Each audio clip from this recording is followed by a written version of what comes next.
So this is a video for the Level 3 catering course next year, and I'm going to go through the slides very quickly with you, recording my screen, and I'll talk through some of the key points. So as you can see on this screen, this PowerPoint presentation is really just about information only. At this stage there isn't too much details I can give you about timetable or the lesson deliveries. Yes, the timetables have been written in draft form, but they're very subject to change and likely to change, so there is no point discussing timetables at this stage until a lot closer to September. Also, as for the lesson delivery, it is very likely that some of the lessons will be delivered online and some lessons will actually be delivered in college. However, more details of that will come out in due course. And you can see on the screen that the academic year for next year starts on the 7th of September 2020 and finishes on the 2nd of July 2021. Going to very quickly play you a 3-minute video showcasing some of the stuff we've done on Level 3 over the last few years.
So just a quick video showcasing some of the things we do. There's many other things that we do. I don't think that video gives it justice. There are some great things that we do at Level 3.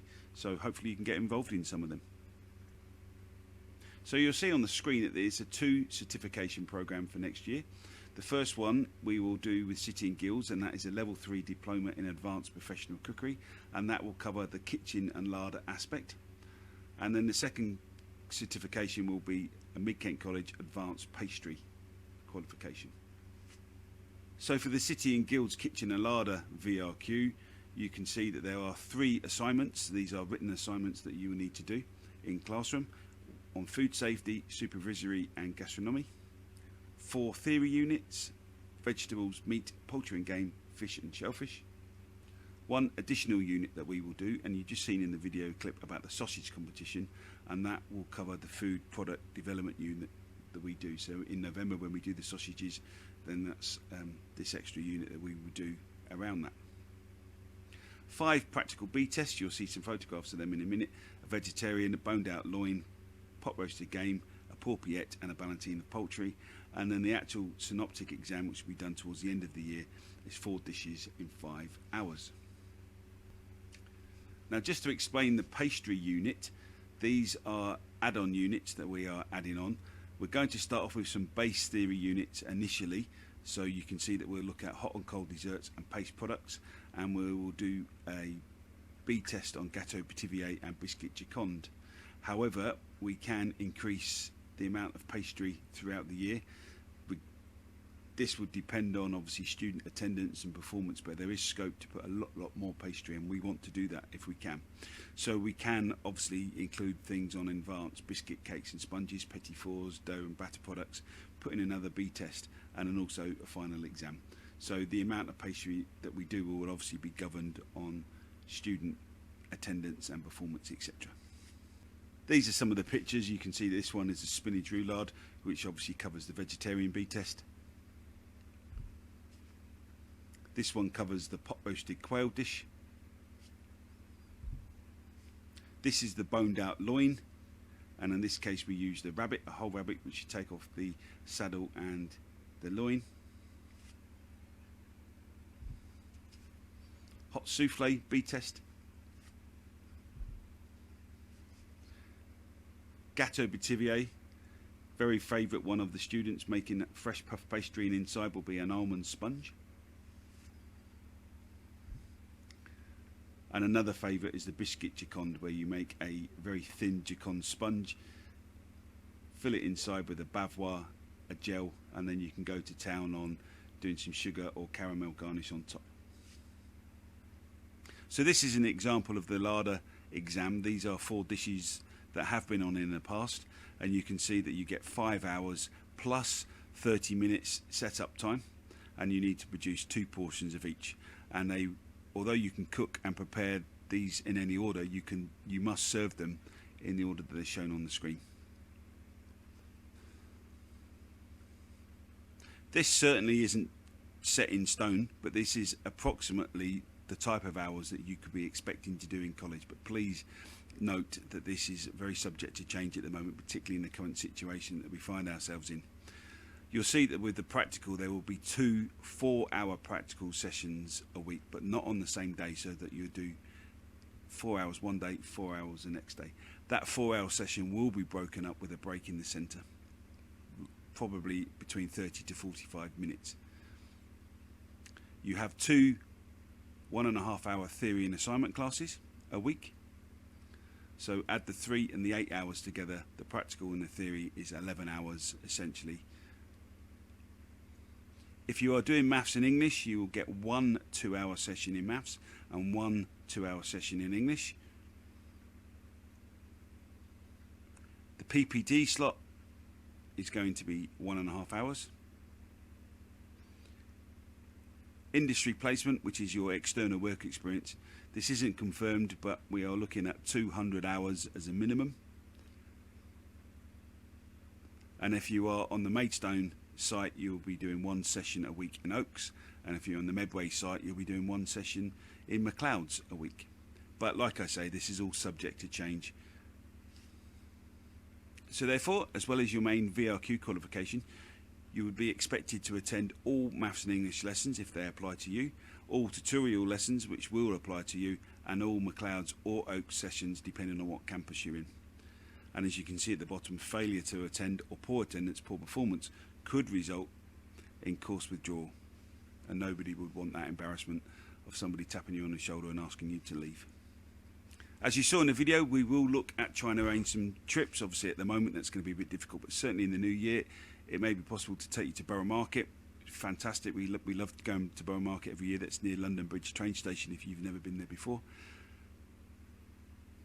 For your assignments, it's very good to take you to a restaurant, because there are some keywords in your assignments where you have to look at ambience of restaurants, facilities, staff requirements, etc. So it's always good to try and take you out to a restaurant. Billingsgate Fish Market is another good one. It's an early start. We usually leave college about 4:30 in the morning, but it's fantastic. And you'll see at the beginning of that video I showed you a clip of the students competing at the HRC 2020 Salon Culinaire competition.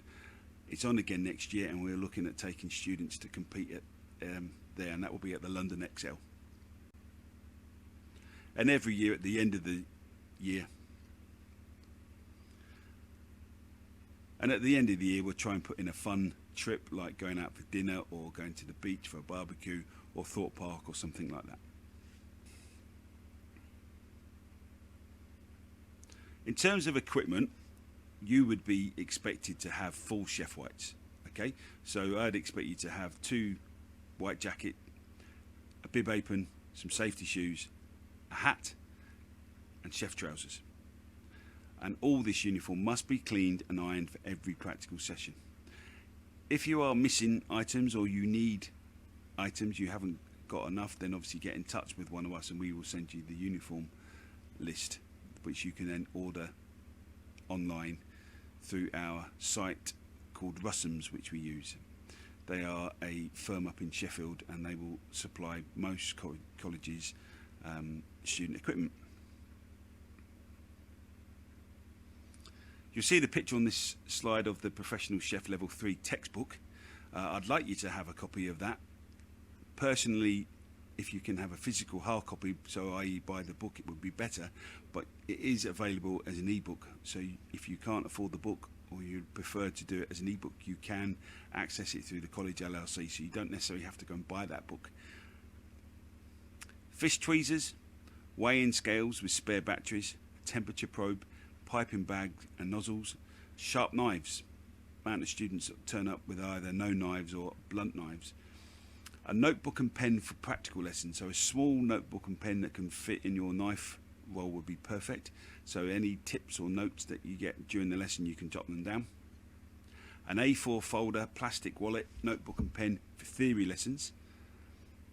Oven cloths, if you're like me, I like more than one, so you may need to get 2 or 3 oven cloths. And sauce squeeze bottles, always handy to have in your kit as well.